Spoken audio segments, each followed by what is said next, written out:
membeli sebuah buku. Ini nama bukunya, namanya Al-Quran Bukan Kitab Sejarah, ditulis oleh seorang profesor muslim namanya Muhammad Khalafullah.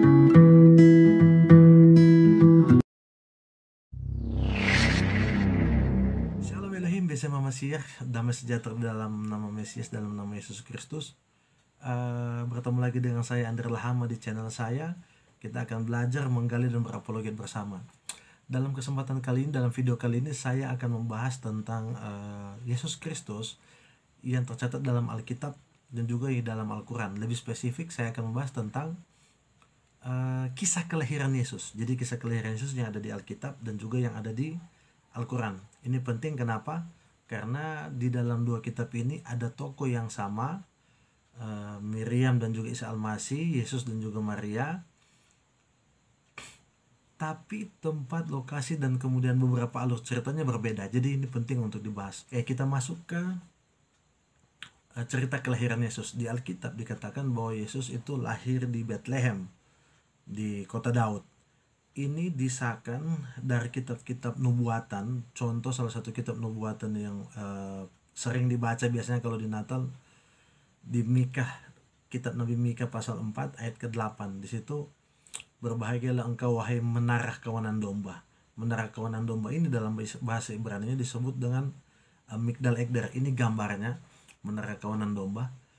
Jadi dia bukan kandang seperti yang kita tahu biasanya kalau di Natal-Natal. Nah, ini juga rancu dalam kekristenan bagian barat, di mana tiap kali Natal itu selalu ada visualisasi mereka tentang kandang, di mana bikin kayak kerucut, kemudian ada bulu-bulunya, kayak kandang kambing lah kalau di Indonesia, kayak kandang pada umumnya. Padahal kelahiran Yesus itu dibuatkan di dalam Migdal Eder, ada juga di dalam Kejadian. Migdal Eder ini sudah ada lama memang, kisahnya sudah ada. Jadi Migdal Eder ini adalah tempat di mana domba-domba terbaik yang tamu dipersiapkan di Migdal Eder, diberi makan dengan baik, kemudian pada Paskah akan disembelih. Ini merujuk pada nubuatan juga, di mana Nabi Yesaya menyebutkan bahwa Yesus dia seperti anak domba yang dibawa ke tempat pembantaian. Jadi memang ada paralelisasinya antara nubuatan dan juga kelahiran Yesus di Bethlehem. Sedangkan di dalam Al-Quran, di dalam surah Miriam, Quran surah Miriam ayat yang ke-23, di situ dijelaskan bahwa Miriam kesakitan, kemudian bersandar di bawah pangkal pohon kurma, kemudian melahirkan Isa Al-Masih di bawah pohon kurma. Nah, teori ini saya mau jelaskan. Dulu saya juga sempat bingung bahwa sebenarnya mana kisah yang lebih tepat antara Quran ataupun Alkitab. Itu sebabnya saya berusaha mencari pendukung lainnya, atau ya literasi pendukung dari cerita ini. Saya menemukan ada namanya, ini dia. Ini kitab apokrifal dan juga pseudografa New Testament. Ada namanya di buku ini, cerita tentang Injil pseudografa ya, Injil pseudografa, namanya The Gospel of Pseudo Matthew. Jadi di dalam Injil ini, Injil atau surat-surat ini diyakini oleh beberapa gereja atau Kristen yang dari ritus awal pertama yakini bahwa tulisan-tulisan ini ada tulisan-tulisan bidat Kristen. Kenapa disebut bidat? Karena mereka adalah golongan-golongan orang Yahudi Kristen yang kemudian menyangkal ketuhanan Kristus, kemudian tapi menyebut Kristus sebagai orang yang disebut nabi atau rabi dan sebagainya. Jadi menentang, kemudian membentuk aliran-aliran baru dari gaya berpikir mereka yang salah, yang keliru. Dan ini mungkin banyak diakui oleh para polemikus muslim, para apologet muslim, yang kemudian mempercayai bahwa kitab ini lebih benar dibandingkan Alkitab. Karena ada kesamaan cerita di sana bahwa Yesus itu lahir di bawah pohon kurma. Jadi keyakinan saya bertambah yakin di Alkitab. Kenapa? Karena ternyata bahwa cerita di sini dan juga di dalam Al-Quran itu ada kesamaan, dan bukan hanya di Gospel of Pseudo Matthew, juga ada di Di sini ada namanya Injil Tufuli atau Injil kanak-kanak Yesus, yang kemudian mencatat bahwa Yesus pernah dikatakan pada waktu kecil, berbicara pada waktu bayi, kemudian membentuk burung dari tanah liat. Ada juga di sini namanya Injil Tufuli atau Injil kanak-kanak Yesus. Ada semuanya di sini. Jadi dalam kehidupan teologi saya berusaha mencari referensi-referensi, namun itu juga tidak tidak menguatkan. Sampai satu kali saya berpikir bahwa bagaimana cara saya bisa meyakinkan bahwa Al-Quran maupun juga kitab apokrif ini itu bisa saya percaya. Akhirnya saya berusaha mencari dan kemudian membeli sebuah buku. Ini nama bukunya, namanya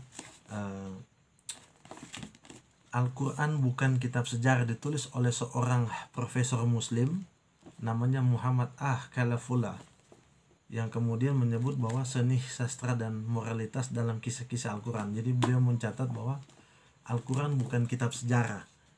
Kalau ada orang muslim meyakini bahwa Al-Quran adalah kitab wahyu, no problem, gak masalah, karena itu adalah iman. Iman itu final, kita gak bisa membantah keimanan seseorang. Tapi kalau kita bicara tentang akademis, kita bicara tentang contoh sastra dan sebagainya, kita harus punya fakta pendukung. Dalam buku ini ditulis bahwa memang dalam Al-Quran ada cerita-cerita yang kemudian membingungkan secara sastra, bahwa ada kisah-kisah di mana alur ceritanya berbeda, namun ada tokoh yang sama antara Al-Quran dan juga Alkitab. Ketika saya membaca ini, menurut saya ini ditulis oleh seorang profesor yang kemudian membuat disertasinya ya. Jadi untuk ambil prof, dia penelitian selama 5-6 tahun, kemudian menemukan dia adalah Profesor Muhammad Khalafullah, adalah seorang profesor sastra dari Timur Tengah atau dari Mesir, dan dia adalah seorang Islam. Sampai hari ini menurut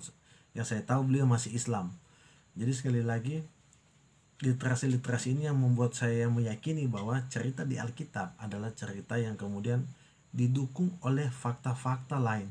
Dan ini bukan referensi-referensi Kristen ya. Jadi sekali lagi, ini bukan referensi Kristen. Ini bukan saya nggak mengambil referensi yang kemudian ini Kristen kemudian seolah-olah sangat membela sekali. Tapi ini referensi umum ya. Referensi umum ini tuh di dalam Oxford ya.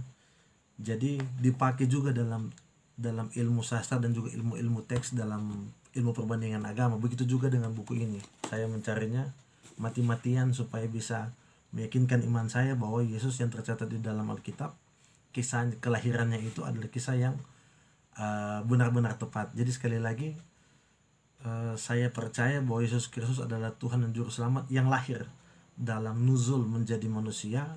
Firman-Nya nuzul, kalam Allah yang kemudian turun dalam rupa sebagai manusia, lahir. Dia merasakan hal yang sama, dia merasakan kesakitan dan sebagainya dengan kita. Karena dari kisah ini meyakinkan saya bahwa memang Kristus itu adalah tokoh sejarah yang nyata di Alkitab. Dan saya meyakini bahwa Alkitab bukan cuma kitab iman saja, namun Alkitab juga adalah kitab sejarah. Alkitab juga adalah kitab yang mampu membuktikan fakta-fakta yang tertulis di dalamnya. Jadi sekali lagi buat teman-teman saya yang Kristen, bersyukurlah bahwa kita terlahir di keluarga yang sudah Kristen, karena belum tentu kalau kita lahir dari keluarga yang non Kristen kita bisa ke Kristen ya. Jadi bersyukurlah dan puji Tuhan kita masih hari ini masih Kristen, masih bertahan dalam iman kita. Sekali lagi, jaga iman kita, jaga kepercayaan kita, dan tetap sehat semuanya. Terima kasih sudah mendukung saya. Tuhan Yesus memberkati kita semua. Sampai jumpa.